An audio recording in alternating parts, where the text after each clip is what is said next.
Hey everyone, thank you for watching my videos and joining me on this journey. So the first video here for the ET experiences, the first experiences video I want to share is about my first ET contact. Now I don't know where this is going to take us because kind of like if you watch my Sasquatch video, my first contact was not contact that I was aware of. That's the biggest thing. It wasn't contact I was aware of.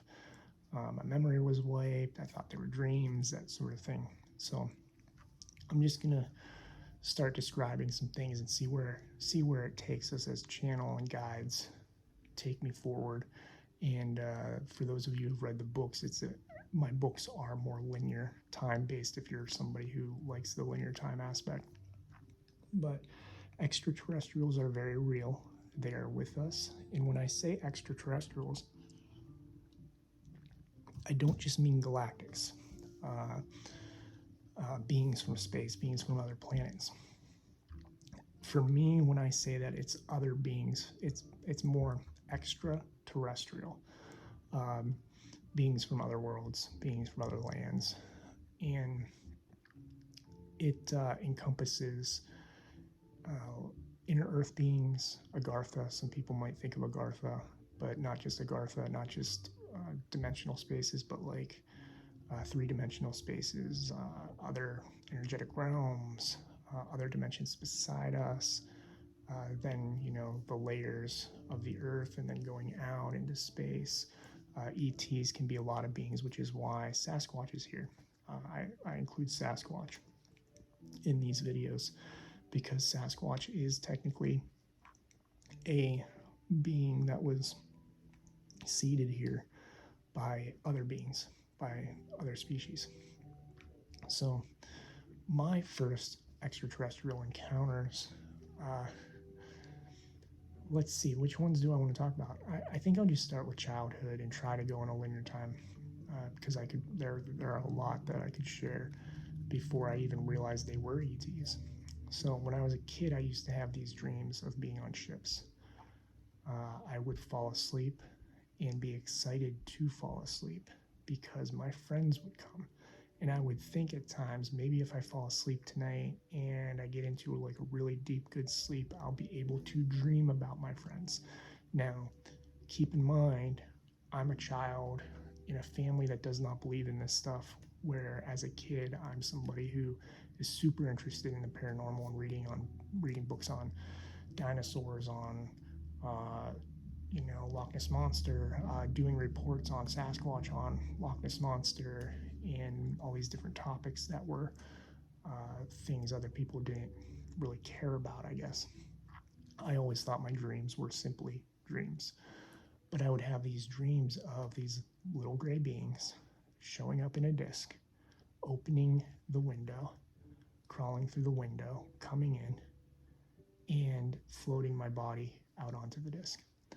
And not really remember much of what happened, other than there would be times where I would be standing on the disc beside one of them as a child looking out a window, and they would fly the disc around and show me like a bird's eye view of town and that sort of thing. I don't remember if we ever left the Earth or went anywhere else, but I remember them like they would come, a ramp would come down, the window would open, and I'd float out, and they'd take me in, and then off we go. So I just remember loving those experiences, loving those dreams, always thinking they were dreams. There was a time where I was a kid, and I don't know why I've always remembered this, but I woke up. I was either trying to fall asleep, which when I was a kid, trying to fall asleep was difficult because of the family dynamic with my dad. Him and my mom would get into it a lot at night while we were trying to sleep, so we would either wake up with them fighting or have to try to fall asleep with them fighting, which is very difficult and mentally for a child. So I don't remember which it was, but I would open. I remember like holding the covers over my head, looking at the door and having the door shut. Like we always shut our bedroom doors at night, and the door was shut, and I felt something, and I didn't know I was intuitive at the time. I didn't understand energy. I was a child. I don't know. I was 8, 9 years old maybe, but feeling that something was in the hallway that wasn't supposed to be there. Walking up, and then I was like, I was real nervous, real scared, and I watched the door handle turn and just watched it turn and was like, oh God, oh God, oh God, oh God, what is it? What is it? Now, I would also have feelings that there were things coming out of the closet and stuff watching me. Like there was stuff at night that would just sit in the closet and like watch me, and here it was probably some type of brownie or fae being that was just trying to be um, noticed and just interested in seeing if I was still awake, type of thing. But when the door handle turned, I'm going, oh my God, covers over. And then it's like, as it turned and I looked and I focused on it, it shifted back and turned away. And then the being left, whoever it was, whatever it was. Now, yes, it could have been my brother. It could have been my parents, like trying to open the door. But it never felt like that. Even as a kid, I could not figure out. I'm like, it never felt like that. What was that? And I didn't understand till later that ETs were visiting and doing things and, taking me and that sort of thing. Not the A word, not abduction, but taking me for experiences and different stuff. So years went by and those dreams would recur, never understanding what they were and never thinking extraterrestrials were like here and interested in me. And then one night, I was at a birthday party, and I might have been in. So the friend I was with, I was probably hanging out with him when I was 10 or 11 maybe. We were at this birthday party on the back of a hayride, and everybody, it's one of those ones where like they just kind of invite a bunch of people from the class. So there's a bunch of kids on this wagon, but they're all sitting on the hay bales talking to each other, not paying attention to anything. And me and my buddy, who was having the birthday, were sitting on the back of the trailer, just him and I, legs dangling off the trailer, and we're just talking and we're looking up into the sky, wondering about things. And a green hexagon appears. It goes boop. And it appears, and it's either a hexagon or an octagon. To this day, I just don't remember. And it's got lights, and the lights each have a line connecting them, and then inner lines and stuff like that. And him and I are just like, huh. And then it goes, shoom, and it moves kind of in a straight line. And we look at each other and we're like, and then it goes, shoom, and disappears. And we're just like, did you see that? Did you? Hey, yeah. It did. What was it? I think we just saw a UFO. So I don't remember ever telling anybody about it until years later, but we saw, that was the first UFO I had seen, knowingly seen. And still remember sitting there to this day on the back of that trailer, seeing it and kind of what it looked like. So they were around in the area I lived in, had a lot of them because we lived in a town of 1,500 people, and pretty much 30 miles north, south, west. Actually, west, you probably had to drive even farther to get to any other town close to the size of ours in like 20 minutes east. Like we were in the middle of nowhere for what most people would consider was just cornfields. Actually, when I was in school, it was considered the largest. It was one of the largest school districts. The largest school district with the smallest we had like the smallest population in the school, but like one of the largest, but the largest school district because it was all cornfields, that sort of thing.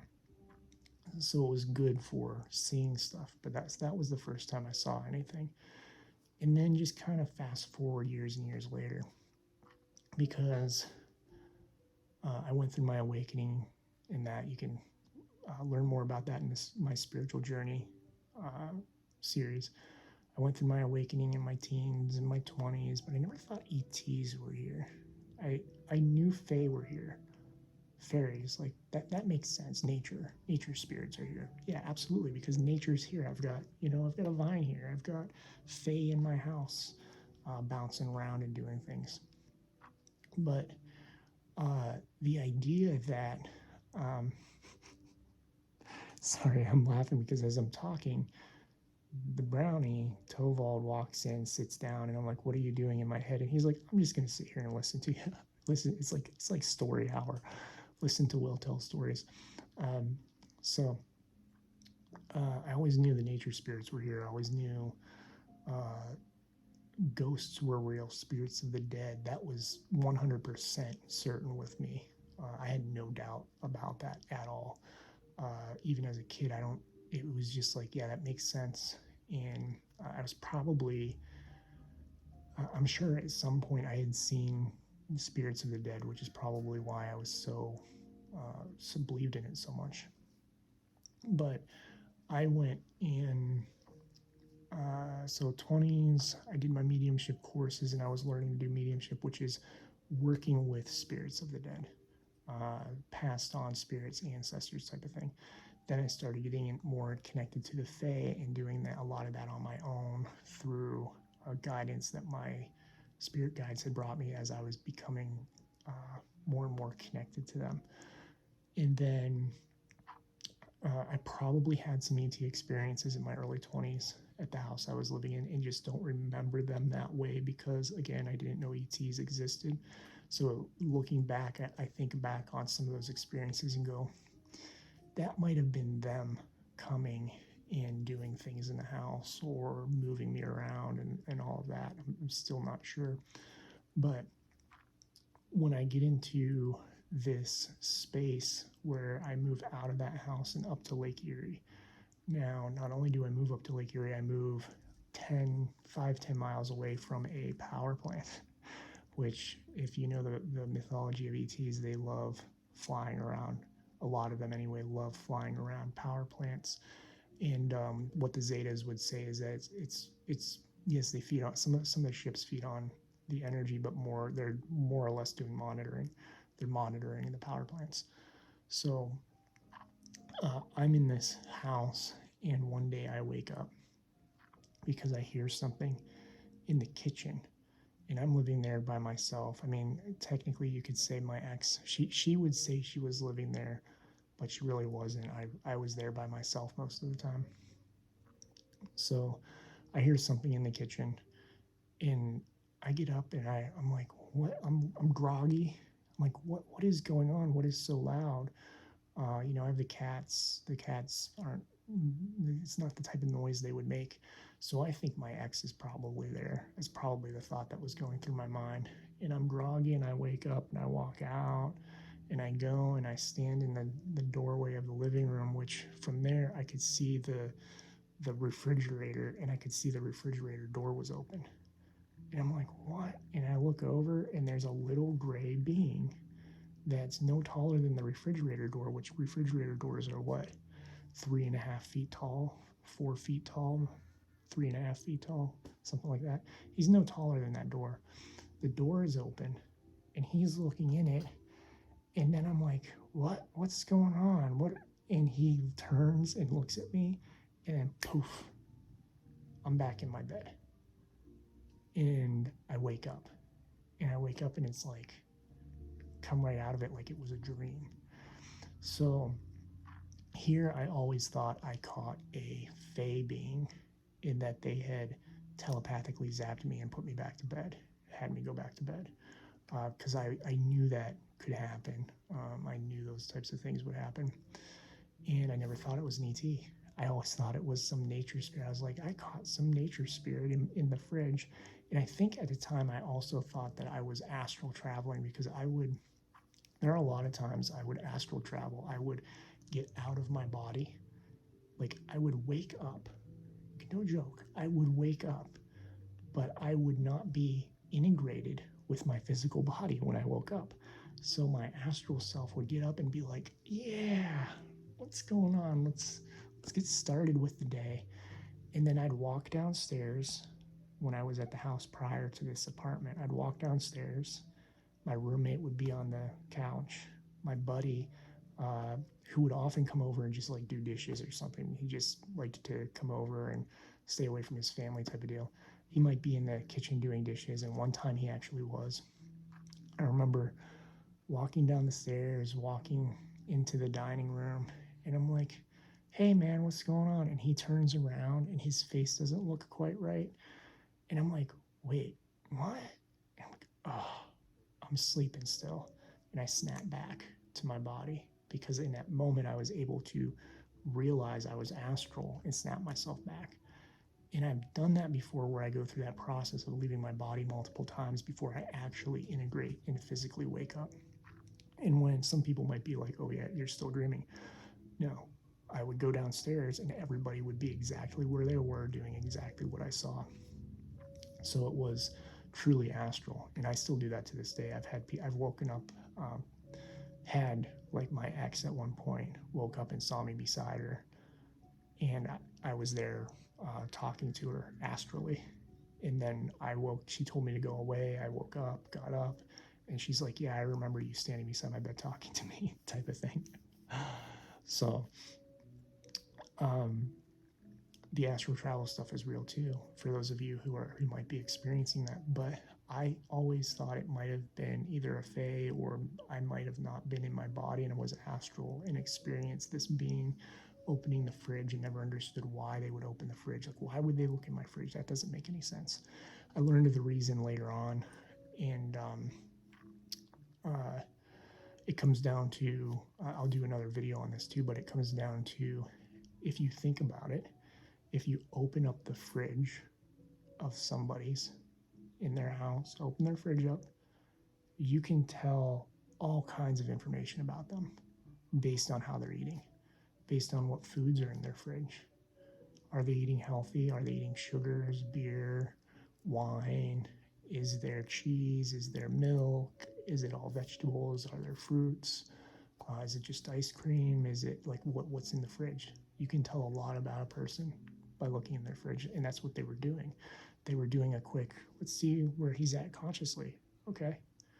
And it's not the first time, or it's not the last time that happened to me. I've had them on many occasions and caught them again on other occasions doing that, and different beings doing it. It seems to be a common practice. So uh, that was one of my experiences. And then maybe a year or so later, I was on a trip I was out by Kinzu Dam, which is in Pennsylvania. It's a kind of a tourist area dam. A lot of people go out to this lake for recreation, and there's train stuff and things that I don't participate in, so I don't know what all's out there. But there's also a big oil refinery right, like there's the dam, and then 2 miles down there's an oil refinery. And I think it's an oil refinery anyway, pretty sure. And it's right on the river, using the water and stuff to power things. But you can see different beings who have been attracted because of the energy of that refinery. And so we go, and there's a lot of I wouldn't say negative energy, but not highest good energy there. Because of the nature of the town. And I thought it was just one experience, but I've been back many times, and I've had several experiences that just don't like. I'm very cautious when I go anymore about where. I'm very cautious about where I go when I go. I've had some beautiful experiences there too, but one day we go, my ex and I, and we're there for a few days. We get a hotel room, and the day had been energetically hectic. I don't remember exactly which trip this was because we went a few times over the years. And at night, I'm laying there in bed and I can't sleep because of all this weird energy that's going through. And I wake up and I can feel an army of the dead. Like, I'm not kidding you. And like, if you've seen Poltergeist with the army of skeletons kind of moving through, like something like that, but moving through in another layer of consciousness, moving through. And I thought I was going crazy. I later confirmed with some friends from my mediumship group that they had experienced something similar before. This army of just dead skeletons moving through like they were on a different vibrational layer where they couldn't affect you. Um, well, I shouldn't say they couldn't affect you, but uh, the protective energies around us like push them away and they just kind of go around it or um, shift through without, we see them and then they disappear because they can't go through our fields. But I'm nervous and I'm kind of scared because I'm going, I've already seen this. There was I'll just call it an oil monster, oil snake worm monster. I don't know. I had seen that. I had seen some other things that weekend, and experienced like some lower vibrational stuff, which didn't help with I didn't know about vibration at the time. I didn't know about a lot of different things. So it made sense that I was experiencing a lot of that stuff. But I wake up to that army of the dead and I'm going, oh God, what, please help me, whatever I'm saying. And I wake up and at one moment I probably closed my eyes and opened them because it was like a flash of light and poof, there was a being surrounded in a glow of light standing at the foot of the bed, tall neck, big head. And when I say big head, the neck was very, very thin and it was long, and the head was bigger in proportion to the neck, but probably not bigger than our heads. It was just big in proportion to what I was seeing. They had a robe. I think the robe was white with purple or blue. I don't remember. I'd have to look at the books. And like this grayish blue skin. If you've seen Star Wars, episode 2, maybe, the Camoans.